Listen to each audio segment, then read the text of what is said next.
दोस्तों, दिनाक्षी short hand में आपका स्वागत है। अगर आप चैनल पर नए हैं तो चैनल को सब्सक्राइब करें और बेल आइकन जरूर दबाएं। इस डिक्टेशन की एडवांस आउटलाइंस और वाक्यांश आप हमारे पेड बैच से प्राप्त कर सकते हैं। हमारे पेड बैच में आपको प्रतिदिन सभी डिक्टेशंस की एडवांस आउटलाइंस और वाक्यांश दिए जाते हैं। इसके अलावा कुछ ऐसी डिक्टेशंस जो केवल पेड मेंबर्स को ही प्राप्त होती हैं। हमारे पेड बैच के बारे में संपूर्ण जानकारी प्राप्त करने के लिए और हमारे बैच को ज्वाइन करने के लिए आप डिस्क्रिप्शन बॉक्स में दिए गए मोबाइल नंबर पर व्हाट्सएप कर सकते हैं। इस डिक्टेशन की डेमो आउटलाइंस आप हमारे टेलीग्राम ग्रुप से प्राप्त कर सकते हैं। तो चलिए डिक्टेशन को स्टार्ट करते हैं। डिक्टेशन 5 सेकंड बाद स्टार्ट होगी।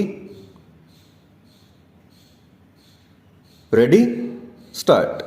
कांग्रेस संचालन परिषद की बैठक में यह जो फैसला हुआ कि भारत जोड़ो यात्रा समाप्त होने के बाद पार्टी हाथ से हाथ जोड़ो अभियान शुरू करेगी, उससे यही पता चलता है कि कांग्रेस नेतृत्व अगले आम चुनाव की तैयारियों में जुट गया है। इसमें हर्ज नहीं। राजनीतिक दलों को इस तरह की कोशिश करनी ही चाहिए। हाथ से हाथ जोड़ो अभियान का उद्देश्य बूथ, ब्लॉक, पंचायत स्तर पर लोगों से संपर्क साधना है। इस तरह के अभियान जनता को कांग्रेस से जोड़ने का काम कर सकते हैं, लेकिन तभी जब उसके पास ऐसा कोई एजेंडा हो जो लोगों को उसकी ओर आकर्षित कर सके। समस्या यह है कि कांग्रेस आम जनता के समक्ष कोई वैकल्पिक एजेंडा पेश नहीं कर पा रही है। वह यह काम भारत जोड़ो यात्रा के दौरान भी नहीं कर पाई। इस यात्रा के दौरान राहुल गांधी वही पुरानी बातें दोहराते रहे जो वह एक लंबे अरसे से करते चले आ रहे हैं। भले ही भारत जोड़ो यात्रा का उद्देश्य देश को जोड़ना बताया जा रहा हो, लेकिन यह किसी से छिपा नहीं कि ऐसी यात्राओं का मूल मकसद राजनीतिक जमीन मजबूत करना होता है।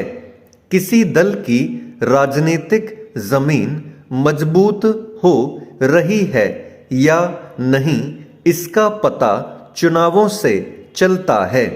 यदि हिमाचल प्रदेश और गुजरात के चुनाव नतीजे कांग्रेस के अनुकूल नहीं रहे तो इसका असर भारत जोड़ो यात्रा और साथ ही राहुल गांधी पर भी पड़ेगा। भारत जोड़ो यात्रा फिलहाल मध्य प्रदेश में है। इसके बाद वह राजस्थान में प्रवेश करेगी। वहां मुख्यमंत्री अशोक गहलोत और पूर्व उप मुख्यमंत्री सचिन पायलट के बीच की तनातनी कम होने के बजाय बढ़ती ही जा रही है। भारत जोड़ो यात्रा के दौरान यह तनातनी चरम पर आ जाए तो हैरानी नहीं।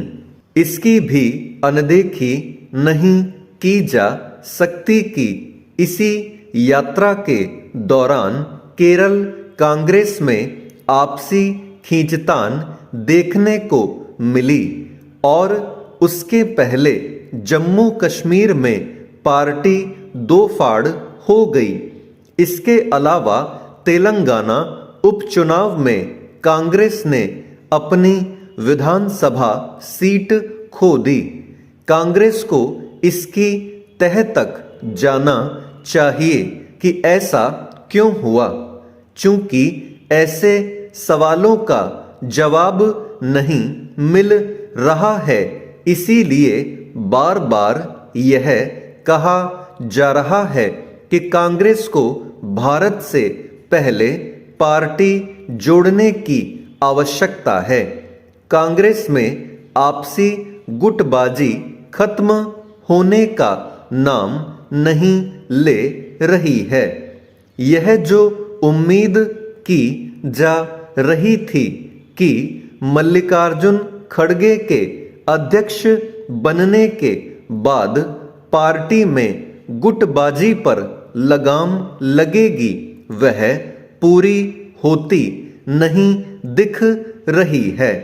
इसका उदाहरण राजस्थान कांग्रेस है।